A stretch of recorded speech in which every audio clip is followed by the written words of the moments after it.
شکریہ بہت بہت. مجھے کچھ بہت زیادہ نہیں کہنا ہے, بس یہی بات ہے کہ ہمارے سامنے کراچی کا نقشہ ہے. کراچی کے سارے تعلیمی ادارے ہیں, یونیورسٹی سے لے کے دوسرے کالجز اور میڈیکل کالجز میں, اور آپ سب کو پتہ ہے کہ وہاں کتنی ڈویژنز ہیں, کتنے آرمز ہیں, کتنی لڑائی جھگڑے اور گروپنگز ہیں. یہ نہیں تھی پہلے, اس لیے نہیں تھی کہ اگر اسٹوڈنٹس گروپ بھی تھے تو وہ ان کے پاس آرمز نہیں تھے, ہتھیار نہیں تھے, اور ایک دوسرے کی آئیڈیالوجی سے کوئی ڈفرینس بہت تھا, لیکن ٹالرنس تھی, برداشت تھی. یہ سب ختم کی گئی ہے پورے منصوبے کے تحت. جب آپ نے اسٹوڈنٹس یونین بین کر دی تو پھر یہ ہوا کہ یہ جو گروپس تھے انہوں نے اور بھی طاقت پکڑی, اور لڑائی جو ہے وہ ہتھیاروں کی زبان میں ہونے لگی. میں سمجھتی ہوں کہ ہمارے زمانے میں چونکہ کراچی یونیورسٹی میں اسٹوڈنٹس یونین تھی, اس لیے ہم نے یہ سیکھا ہے کہ وہ ایک ٹریننگ گراؤنڈ ہوتا ہے. اسٹوڈنٹس یونین جو بنتی ہیں ان سے آپ کو ٹریننگ ہوتی ہے کہ کس طرح سے آپ ایک دوسرے کی بات سنتے ہیں, مخالفت برداشت کرتے ہیں, اپنی بات لوگوں کے آگے رکھتے ہیں, ایک جمہوری طریقے سے آپ کس طرح سے اپنا منشور پیش کرتے ہیں, پھر کیسے آپ الیکشن میں جیتتے ہیں یا ہارتے ہیں تو اپنی ہار کو تسلیم کرتے ہیں, اور اپنی جیت کو کس طرح سے اس کو پھر اپنا جو بھی مینیفیسٹو ہوتا ہے اس کو کاغذ سے آپ ایک عملی زندگی کی طرف اس کو تبدیل کرتے ہیں اس میں. تو یہ ساری چیزیں آپ کو سکھاتی ہیں, یہ سکھاتی ہے ایک چھوٹا موٹا جس طرح سے ایک شہری حکومت چلاتے ہیں اس طرح سے, اور کیسے آپ اپنے مخالفین کو بھی ایڈجسٹ کرتے ہیں.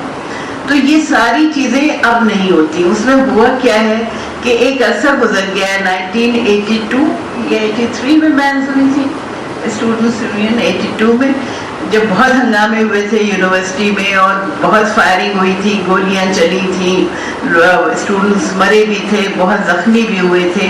اس کے بعد سے اس کا بہانہ بنا کے کہ لا اینڈ آرڈر سچویشن خراب کرتی ہیں, یہ اس کو بین کر دیا گیا تھا.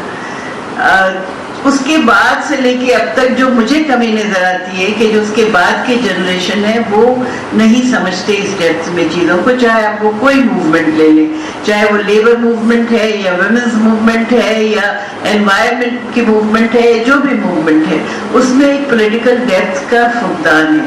وہ اس وجہ سے کہ جو آپ کے فارمیٹیو ایئرز ہوتے ہیں اس میں اگر آپ نے یہ سب نہیں سیکھا ہوتا ہے, ان سب کا آپ کو تجربہ نہیں ہوتا ہے, تو پھر آپ آگے جا کے وہ نہیں سیکھتے. تو جس طرح ہمارے ملک میں پھر چھوٹے چھوٹے کھانے بنتے گئے, سیکٹیرینزم بنا, ایتھنک آرگنائزیشنز آئیں, اور پھر اس کے بعد سیکٹیرین بھی آ گئی کہ ایتھنک بھی اگر ہیں تو پھر سیکٹیرین بھی ہیں اس میں. تو یہ جو سارے ایک تقسیم ہوئی, اس کے نتیجے میں ہماری جو ینگر جنریشن ہے اس نے بہت سفر کیا ہے. تو یہ بہت کئی دفعہ حکومت اناؤنس کر چکی ہے, کہہ چکی ہے, لیکن وہ کرتی نہیں ہے. تو میری تو نہیں سمجھ میں آتا کہ یونینز بحال کرنے میں کیا رکاوٹ ہے. آپ سب سے پہلے تو کلین کریں نا, آپ ایجوکیشن انسٹیٹیوشن کو عام سے کلین کریں. ضرورت کیا ہے کہ رینجرز یونیورسٹی میں تعینات ہوں اور وہ روکے, تو یہ ایک بڑی شرم کی بات ہے, افسوس کی بات ہے.